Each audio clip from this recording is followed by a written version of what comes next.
Brīdi, šāds ir progress, tas ir vecais dzinējs ar iepriekšējā video parādīto suvenīru, dāvanu. Laikam jau dāvana no iepriekšējā īpašnieka. Jāsaka tā, paldies tiem, kas pie šīs mašīnas iepriekš ir pielikuši roku meistariem. Varbūt lūgums mainīt jums profesiju, iet par botāniķiem pastrādāt vai kartupeļu talkās, bet pie mašīnas varbūt neķerēties vīri klāt, jo pusrām nepieskrūvēt, tas jau ir līmenis. Numur 1, otrs, ja tu redzi, ka tev ir sazobē seškanta sadilusi, tad nemet visu kopā un nopērc to seškantīti. Cik viņi tur maksāja? 80 eiro.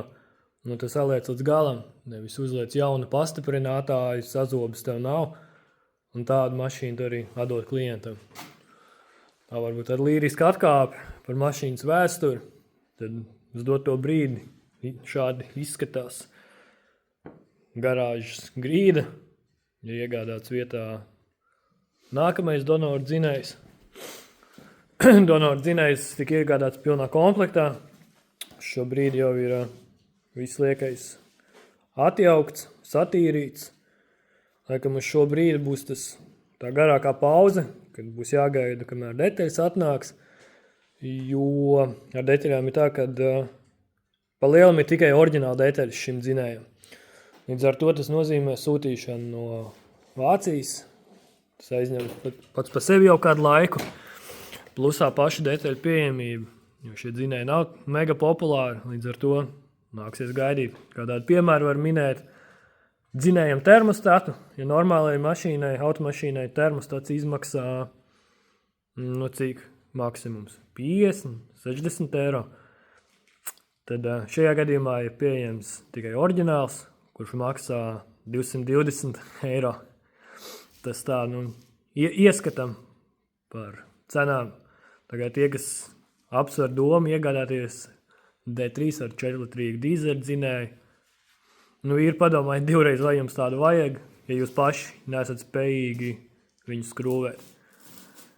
Kas attiecās ar ķēdēm, tad ķēžu pievads šeit mums ir 1:1 kā 3 litru dīzelim.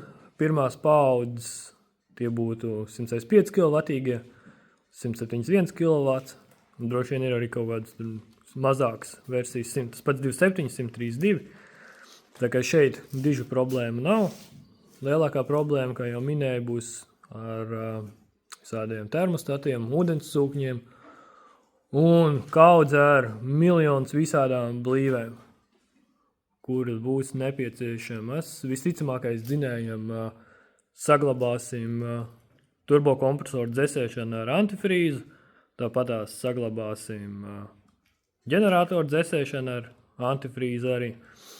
Bet tagad uz kādu laiku no šī projekta būs liela pauze, kamēr atnāks visas detaļas. Tad jau tiekamies nākamajos video.